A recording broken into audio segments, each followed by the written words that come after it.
Well, this is a good time to have an evaluation of Occupy Central, the big demonstrations that took place in Hong Kong. They've now shrunk down substantially, but it's a way of evaluating both what the demonstrations represented and how they're very different than the demonstrations that we participate in here. Now, the demonstrations in Hong Kong last week and taking place on the 65th anniversary of the Chinese Revolution, and it's important to mark the intended black eye that was, we're raising demands on a procedure to be followed in city elections in 2017. And yet it's become an international issue and a source of big political confusion. Now, we're involved in movements organizing workers here in the U.S. against banks and corporations, against the police, and for union rights, against racism.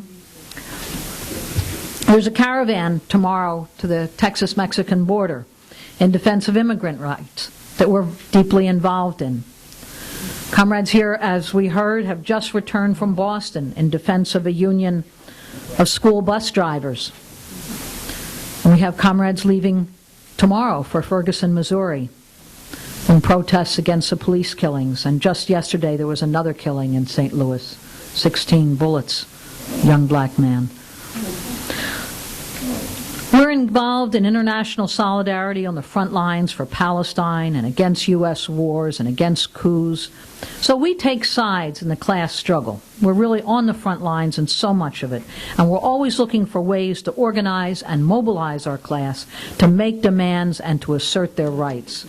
The protests yesterday against the World Business Forum, that's the kind of targeting that we want to do. And it's not only freedom of speech and freedom of the press and the right to vote that we defend, but also the right to health care, the right to education, the right to good jobs with security and union protection, the right to decent housing. Now, the protests called by Occupy Central in Hong Kong received enormously favorable U.S. coverage, media coverage, social media coverage, also very favorable in Britain and throughout Europe. And every news report described with great enthusiasm the occupation of central parts of Hong Kong as pro-democracy protests, and expressed great outrage that the police had used tear gas when whole parts of downtown Hong Kong were closed off. There were calls for action to have demonstrations in support of Occupy Central. Shouldn't we support that? And if we don't, then we need to explain why. So that's why it's important to understand what Occupy Central is. When we're evaluating what political forces support a movement, what are the demands raised by the movement, who is the movement appealing to, and what's the social composition of the movement? That's what we want to look at. Now, right away, U.S. and British government officials, top officials, issued statements of support for these demonstrations. Secretary of State Kerry went and met with the Chinese Foreign Minister Wang Yi, insisting that the demands be heeded. And Foreign Minister Wang responded by calling for respect for China's sovereignty. It was an interesting exchange. In Britain, now, Britain stole Hong Kong from China in 1842 and held it as a colony for 155 years, but, of course, they want to support democracy in Hong Kong now. So Deputy Prime Minister Nick Clegg, he summoned the Chinese ambassador to convey the British government's alarm at this attack on democracy. Now, what was happening at the same time globally? In Mexico, same day, tens of thousands of students have been protesting curriculum changes and new fees. More than 50,000 students in Mexico City for the third time, same day. And in western Mexico, in Guerrero, the state of Guerrero, 57 students from a teaching college went missing. They were shot at, three Mexican youth killed, 3 others grievously wounded, and then a mass grave with these students was found. directly connected to the police.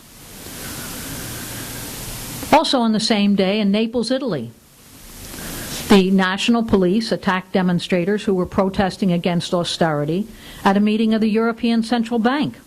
They fired tear gas and water cannon at thousands of protesters. I just didn't hear Secretary of State Kerry, I didn't hear the British, foreign minister objecting, calling the Italian ambassador or the Mexican foreign minister. We could look at tens of thousands of youth who came out in Manila, opposed to signing an agreement with the U.S. for an escalating rotation of U.S. troops. And ships and planes, they were also attacked with water cannon and tear gas and mass arrests. And we could look, of course, at right here in the U.S. with militarized police. It's much more than tear gas. And we see the images of that, whether it's Ferguson or right here in New York. It's tanks and armored personnel carriers, it's live ammunition, it's electric tasers, rubber bullets, stun guns, dogs, drones. Drones are absolutely routine in police work in the U.S. today. So that's important in terms of context of both what was going on in the world, the enormous support for this particular demonstration in Hong Kong, and the media frenzy that comes with it. What's so different about Occupy Central, or what was called the Umbrella Revolution in Hong Kong? Apparently they put umbrellas in front of them against tear gas. So that captured a very popular image.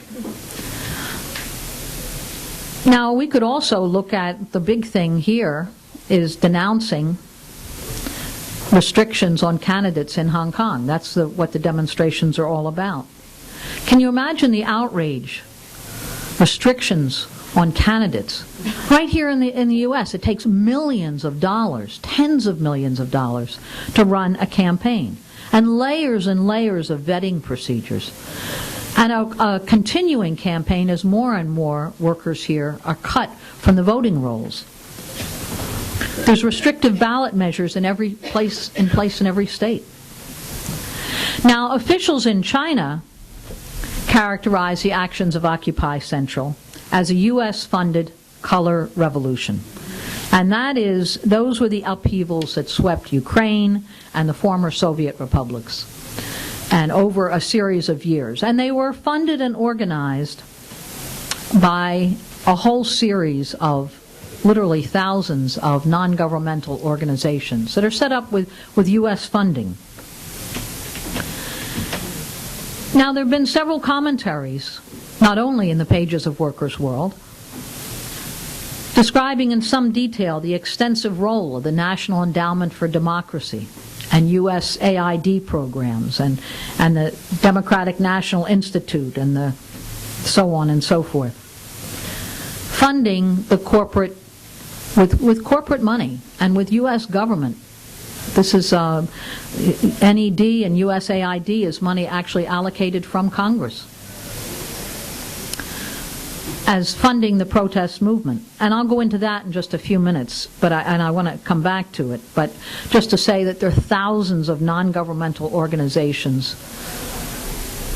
I actually looked up a listing. There's more than 30,000 NGOs in Hong Kong with substantial staff. Now that's not a small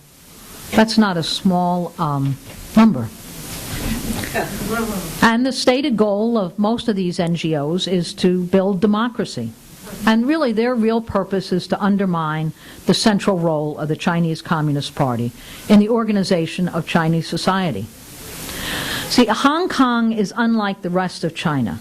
And that is why these NGOs, these non-governmental organizations, and also religious organizations, and all kinds of other groupings have such a foothold in Hong Kong and have had almost unlimited access for decades. Hong Kong has a special status. It's not due to its size. Hong Kong is about just a little bit smaller than New York City, has a population of 7.5 million people. Now that's about 0.5% of the population of China. But Hong Kong is a leading center of finance capital. It's actually overtaken in its size, in its volume, London and New York and Singapore, in financial assets, in what's called business environment, in banking, financial services.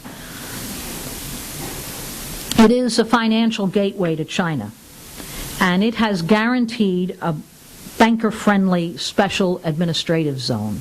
That's what exists in Hong Kong. There's a huge stock market.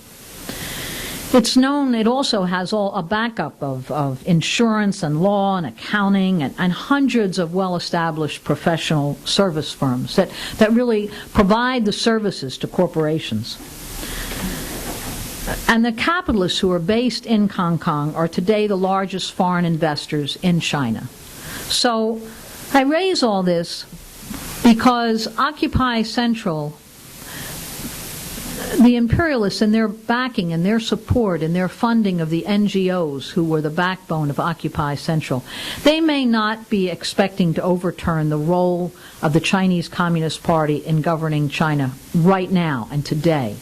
But this is a battering ram aimed at weakening the role of the state in the Chinese economy. That is really the purpose. And they want to embolden bourgeois elements and the strong capitalist class within China to become more aggressive and to make demands to overturn the socialist norm, the relationships that were established with the 1949 socialist revolution in China, including and especially the leading role of the Communist Party in China. Now, the city of Hong Kong has some of the greatest extremes of wealth and poverty in the world. By any measure, by any standard. There's glittering skyscrapers, there's luxury malls. Some of the richest people in the world live in Hong Kong. But half the population lives in overcrowded and crumbling public housing. More than 20% live below the poverty line, which is very low in Hong Kong. Tens of thousands live, these are working poor, in cage-like subdivided, what are dog crates really. They're 6 feet long and only 3 feet high, and they stack them 30 to a room, one on top of the other. It's hard to imagine that anyone could live years in these crates, but for tens of thousands of workers, that is existence. There's no minimum wage in Hong Kong. That's important to know. So Occupy Central is really using the names and the street tactics and the appeal of Occupy Wall Street, and yet it has made no demands on the wealthy in Hong Kong, or on the banks, or on the financial institutions. Now, what did Occupy Wall Street do? The entire focus was on the banks and on Wall Street. Every single demonstration, every single part of it was focusing on the huge bailout to the banks and on the issues of foreclosures and shutdowns. Wasn't it? I think everyone here took part in Occupy Wall Street demonstrations that would go right to the doors of the stock exchange and the banks. Occupy Central doesn't mention the banks in Hong Kong. And what is more important? What's more important to the life of this city? Now, BBC had an interesting article about some of Occupy Central supporters. I'm going to quote from it. It says, there was a rousing call to arms, and it wasn't about collective bargaining for salary hikes. Instead, this was a cry urging bankers, traders, and financial professionals to protect Hong Kong's status as a world-class financial center by demanding democratic reforms. They took out a full-page ad in a whole number of Chinese publications, and they presented a luncheon to journalists by 70 hedge fund managers, bankers, and stockbrokers in support of Occupy Central. Now, can you imagine any kind of a movement where 70 bankers and hedge fund operators and stockbrokers holds a meeting in support of us having a demonstration against the World Business Forum? or in support of Occupy Wall Street, or in support of the Boston bus drivers. They're all members. These 70 hedge fund managers and bankers and whatnot, they're all identified themselves as members of Occupy Central. Now, CNN Money, they follow the money. It's sort of like the business section of CNN, described one of the most prominent leaders of Occupy Central and the Hong Kong democracy movement. They said, this is again a quote, "He's not a student, an academic, or a professional protester. He's a hedge fund manager. His name is Edward Chin, and he's a driving force behind bringing other hedge fund managers and bankers into this demand for free and open elections." Now, it's interesting the way Edward Chin describes the tensions and what's behind Occupy Central and what's going on in Hong Kong. He said that there's rising tension between a handful of families that control the city's economy and the powerful new money coming in from mainland China, which he describes as dirty money, and the money in Hong Kong being money of conscience. Now, I want to really talk about Hong Kong's history if we're going to talk about money of conscience. Because, see, Hong Kong was built on the Opium Wars. But before I do that, let me just backtrack into one other thing in terms of who's supporting, Occupy Central in Hong Kong. There's a very interesting study that was done, and it was by some of these NGOs. They're always measuring things minutely in terms of sentiment. So in their report, they wrote up that the overwhelming majority of Hong Kong residents making under $10,000 a year are opposed to Occupy Central. 70% and more oppose these protests. That the support for Occupy Central is highest among those making $100,000 a year and more. Also pointed out that the support is higher among men than among women. Now, that was an interesting study. It had pointed out a lot of other things, but just to say, it's not that the workers in Hong Kong don't know their class interests, and also the bankers and the hedge fund managers, and the whole class that actually works for the banks. There's a huge, what's called a middle class in Hong Kong. Now, the problem, though, is that the rule of the banks in Hong Kong are enshrined in law for the next 50 years. And that was the basis on which Hong Kong, as a colony of Britain, was returned to China. If China would agree, and this was during a time when China very much wanted stability and wanted access to foreign investment funds, that Hong Kong would be returned to China, to Chinese sovereignty, and that the Chinese government would have say in foreign policy. But everything else in Hong Kong would be under special status. And that means the rule of the banks. And just to go into how important that special status was, let me explain how Hong Kong was built. It was a colony of Britain, a direct colony, for 155 years, from 1842. It came into existence as a part of what were called these unequal treaties that Britain and France and Japan and Tsarist Russia and the U.S. signed with China. But it really began with the British imposing the opium trade onto China. And that is, British merchants wanted the tea and the spices and the silk and the porcelain as a trade item in China, and Chinese merchants sold that for silver. British merchants didn't want to pay in silver. And they began a trade of exchanging it for opium, which, of course, was highly addictive. And the Chinese government at the time, the Qing dynasty, tried to stop it. They wrote letters of protest, this and that. They outlawed it, And then they confiscated and burned 2 million pounds of opium in 1838. And Britain created an international outrage that the burning of opium was an assault on free trade, that freedom itself was at stake. Now, let's just remember, this is a time when the slave trade also was the real form of commerce, not just the opium trade, and where Britain also asserted the right of free trade in human beings. So the very word free trade and freedom in terms of the British Empire, what did they do? They brought their gunboats. These are armored gunboats, and China had no match for it with their wooden ships. And they opened fire on the cities of both the Yangtze and the Pearl River, up and down the river. And if you have whole cities that are mainly bamboo and wood and thatch and paper, they literally went up in flames. The warehouses, the homes.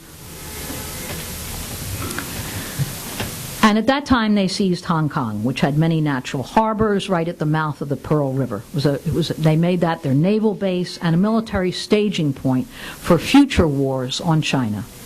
And then in the Treaty of Nanking, they actually said, and China had to hand over control of Hong Kong, pay heavy indemnities for burning the opium, and costing Britain to wage war on them. China had to pay for the war, just as the U.S. has demanded of Iraq and Libya and every other war they've created. And they also had to cede what's called extraterritoriality. A British subject can't be convicted or charged in China anywhere.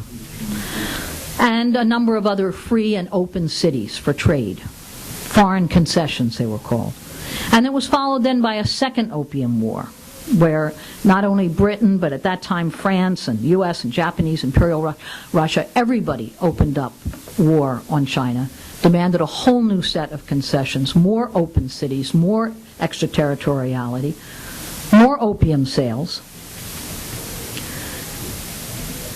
There were later leases. Hong Kong, there was what was called the New Territories that were signed, a 99-year lease, and that was signed in 1898.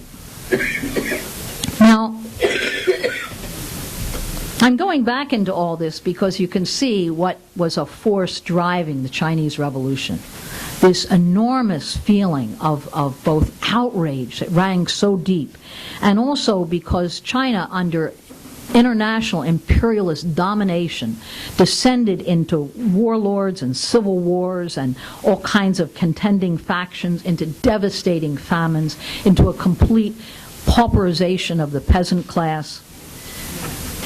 And that is what fueled the Chinese Revolution. And the first step in 1949, when Mao Zedong, the leader of the Chinese Revolution, said China has stood up, it was the breaking of all those unequal treaties and the ending of this racist treatment. And the foreign concessions in China, there were signs even on benches that would say, "No Chinese or dogs allowed."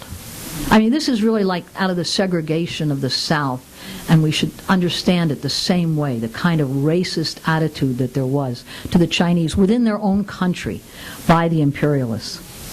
So it was the Chinese Revolution that began the reorganization of China on a socialist basis.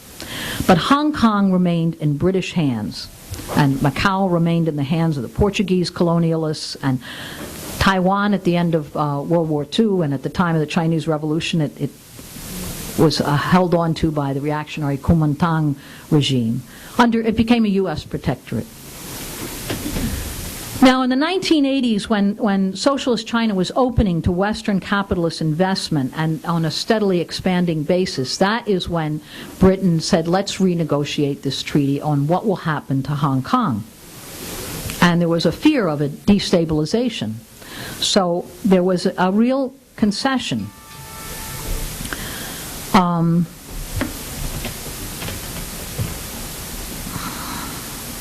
And this, what was set up in Hong Kong was a special administrative region of China. That's what it was called, Hong Kong Special Administrative Region of China.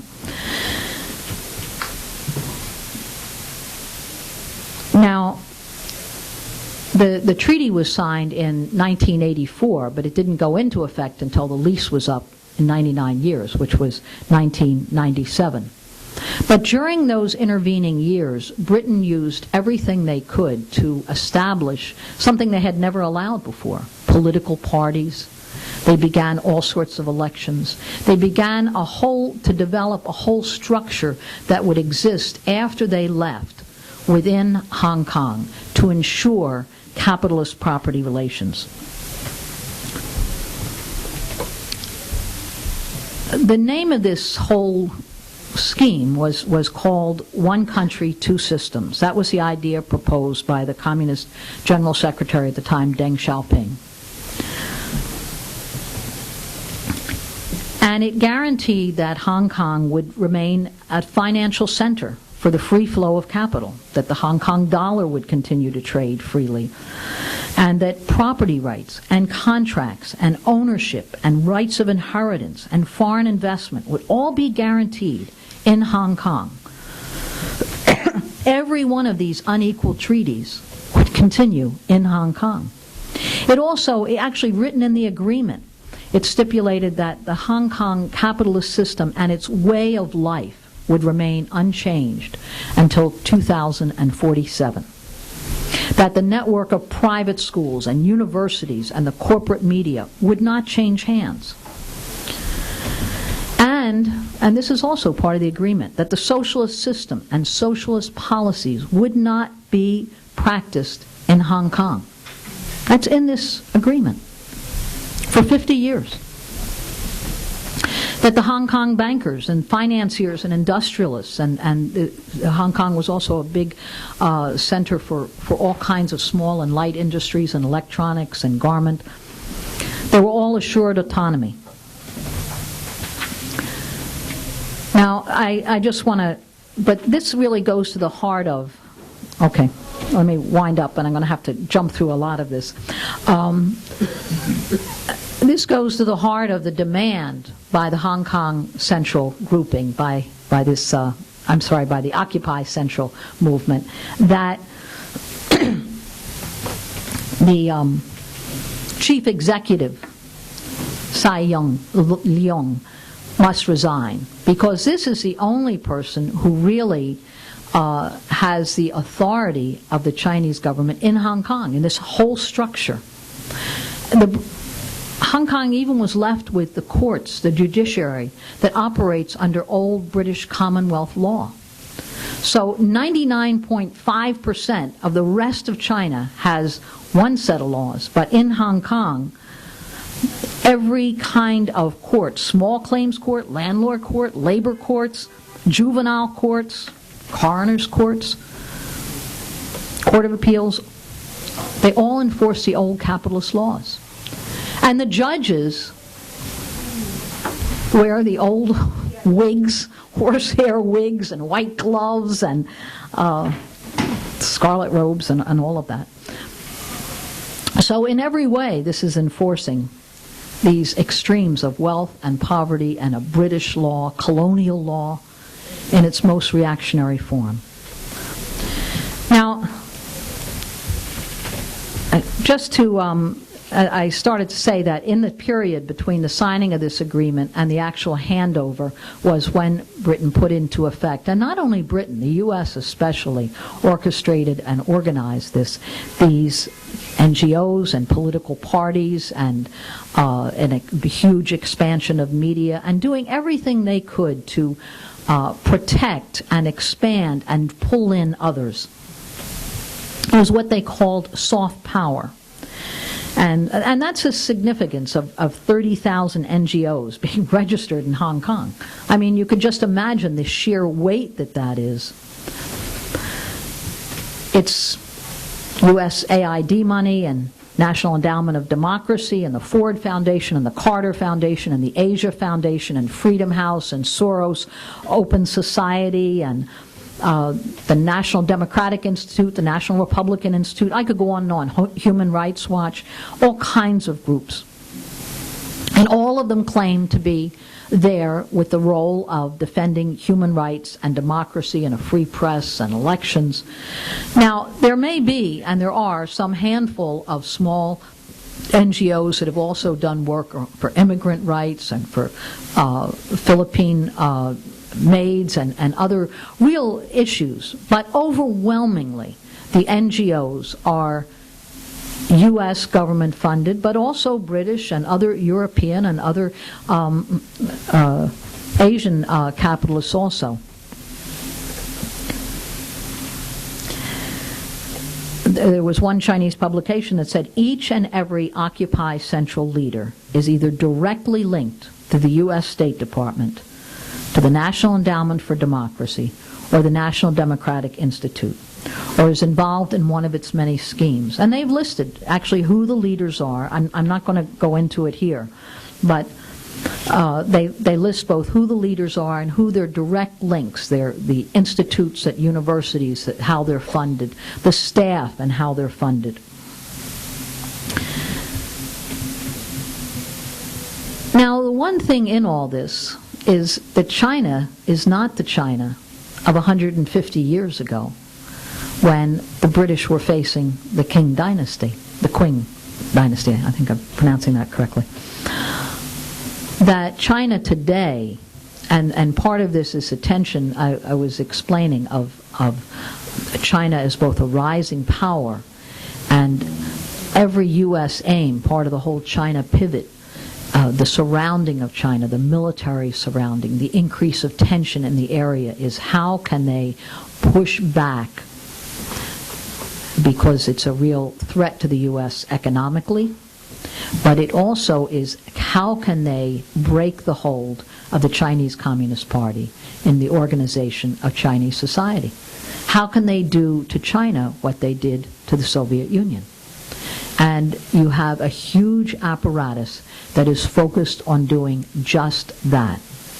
And it's why it's important for us to understand what's at stake when there are demonstrations like this that have the support immediately of Washington and of London and of a current right here in the United States. Because there were some groups that did immediately go out, have demonstrations, have meetings, applaud this as a great step for democracy. And why, for those of us who are determined to confront the World Business Forum, who are determined to defend immigrant workers right here, know that it's also important for us to challenge the role of Occupy Central in Hong Kong. Thank you.